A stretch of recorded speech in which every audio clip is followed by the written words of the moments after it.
খাবার খাওয়ার সময় কি মাথায় কাপড় দেওয়া আবশ্যক?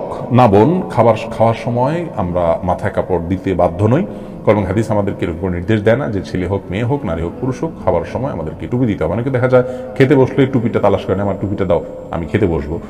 অনেকে মনে করেন মাথায় কাপড় দিয়ে তারপরে খেতে হয় না, এমন কোনো বাধ্যবাধকতা নেই। খাওয়ার সময় আপনার মাথা খালিও থাকতে পারে, ঢেকেও আপনি খেতে পারেন, এ বিষয়ে কোনো বিশেষ নিষেধাজ্ঞা নেই।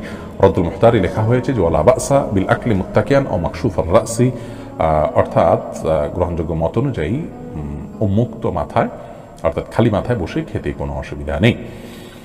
আব্দুল্লাহ, আপনি লিখেছেন যাচাই বাছাই ব্যতীত কোনো মাধ্যমে শোনা কথাকে বিশ্বাস করা যাবে?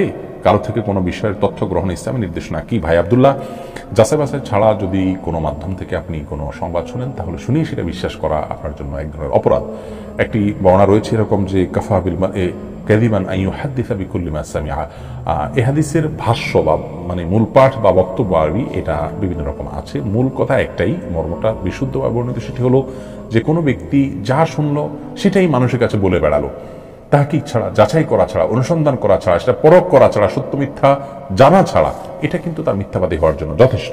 কোরআন কারীম সূরা হুজুরাতের 6 নম্বর আয়াতে আল্লাহ তাআলা বলেছেন যে ইন জাআকুম ফাসিকুন বিনাবাইন ফাতাবায়ানু, তোমাদের কাছে কোনো ফাসিক ব্যক্তি যার মধ্যে আল্লাহর ভয় নেই, যে ইসলাম প্র্যাকটিস করে না, যে আল্লাহর নির্দেশ মতো চলে না, যিনি সৎ মানুষ নন, এরকম অবিশ্বস্ত মানুষ, যিনি আল্লাহর প্রতি আস্থা বিশ্বাস, আল্লাহর প্রতি ঈমান রাখেন না, সেই ব্যক্তি বা কোনো ফাসিক ব্যক্তি, খারাপ মানুষ, তার কোনো সংবাদ পেলেই আপনি যদি বলে বেড়ান তাহলে সে দ্বারা আপনি ক্ষতিগ্রস্ত হতে পারেন। তার সংবাদ তো বিশ্বাস করবে না, অন্যদেরকে বলবে না।